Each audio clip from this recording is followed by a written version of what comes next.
Hey everyone, Matt here from Docs Running, and today we're going to do a 100-mile review of the Asics Metaspeed Edge Paris. So this is one of two new racing shoes from Asics. It completely redid the Edge and the Sky from prior versions and made them phenomenally better. They are the lightest of the kind of widely commercially available racing shoes on the market, the exception being the Adidas Adizero Evo Pro 1, but this has been a phenomenal shoe. Its specs coming in at 185 grams for men's size 9 or women's size 10.5, which is about 6.5 ounces, which is, again, the lightest of the commercially widely available shoes out there. It has been phenomenal. They have improved almost every part of the shoe. And like I said, have really enjoyed it so much that I've used it for almost everything. I have done a 5K race in it, which was one of the few times I've gone under 17 minutes on not the easiest course at the San Diego Derby Day 5K. And I was second overall, and I really enjoyed testing out there. I've done a long run this shoe, and I've done every workout imaginable, from track intervals to fartleks to tempo runs to hill repeats to everything you can think of for the long run with an interval session in it. I've done everything you can think of, and so I really wanted to share all my thoughts with you about who I think this shoe is best for, talk about the fit, talk about the ride, talk about is there any stability and guidance there, and then obviously the final part with me is talk about what's the durability like. So again, talking about specs, already mentioned the weight. Stack height is 39.5 millimeters in the heel, 34.5 millimeters in the forefoot for a 5 millimeter drop. So on the lighter, and so on the higher side, it doesn't necessarily feel that tall just because the shoe is fairly slim. Again, kind of like narrower midfoot, kind of narrow profile. Doesn't feel super unstable, which is really, really nice. But the one thing is, despite being lighter and feeling like this, it has so much bounce. The new Flight Foam Turbo Plus has a crazy amount of bounce. It is super fun. It's one of the fastest shoes that I put on, probably the only exception to this and my other favorite shoe of the year. This is my favorite racing shoe of 2024. Other one besides the Alpha Fly 3, again, just a different kind of bounce, but super bouncy and fun to run really, really fast at a variety of paces in. So bouncing no matter where you land. There is more of a curved plate here, so it works a little bit better for rolling mechanics. I do have a slightly longer stride, but even with that, this shoe actually works better for me than the Asics Metaspeed Sky. Again, any kind of workout feels really good. Where this has actually felt best is kind of longer race efforts. I have actually done a mile time trial with her in the stroller and run a 5:04 stroller mile, and it did fine. The only thing is, it's hard to, like, if you're really getting into race mode or workout mode, it's hard to try to increase your stride or like lengthen your stride to try to go faster. Where this feels best is, again, the differentiation between the Sky and the Edge. It's how you accelerate is where they differentiate. So yes, it's a good rolling ride. It feels really nice. It does have a ton of bounce, and it feels really, really fast underfoot. But where it feels best is when you're in race mode or you're in workout mode and you start turning your legs over faster. That's what makes you go quicker. So when I was doing the San Diego Derby Day 5K, as I started to get a little tired toward the end, I was hitting 5:30, like just a little under 5:30s each mile. I started getting tired, and my initial reaction was, like, you know, when you kind of spin your legs and you're getting tired, try to get your legs to go faster. This made this shoe respond really, really well. I've had other situations where I'm fatiguing. Like, I do a lot of double day workouts where I do a workout in the morning, a workout in the evening. I've done that with this shoe where I've got no pop in my legs and I try to lengthen my stride. Doesn't have the same response. Still keeps you going fast, but people that accelerate by getting their legs to move faster, this is where this shoe really comes alive and is very, very fun.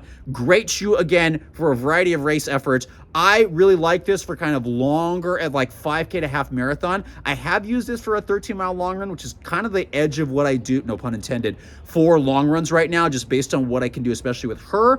And I started to get a little tired, okay? It's fine. People with neutral mechanics, you're going to be able to take this for a marathon. No problem. For those of us with some mild stability needs, half marathon is kind of my limit, I think, of where I could take the shoe. And beyond that, I'd probably use the Alpha Fly 3 from Nike.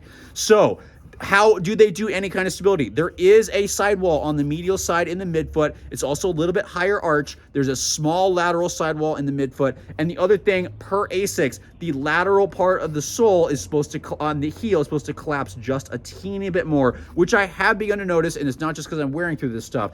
It does feel like it's not unstable. It's not an unstable shoe. It's just not a stable neutral shoe or stable shoe for those that need this. So again, for shorter distances up to a half marathon, I've found this shoe absolutely fine, totally comfortable. When I start to fatigue though, and I need a little more guidance stability, it doesn't quite have it as much until you get to the forefoot, which honestly has good amount of sole flare, stiffer, feels really good. So if you need a little bit of more forefoot stiffness, you're going to be fine. But midfoot, heel, again, when it really push comes to shove and you fatigue, that might not quite be enough. But outside of that, it's really good for people with neutral mechanics and for shorter distance, mild stability needs or guidance needs at most. So moves quick. I do want to show you the sole durability. This shoe works best for road. The course that I raced in, it finishes on the racetrack there for the horses, and it was great on the road up until I hit that point. When I went past that, then I started to struggle on the soft stuff. So not a ton of traction on soft surfaces, but for road surfaces, any smoother stuff, track, it does absolutely well. So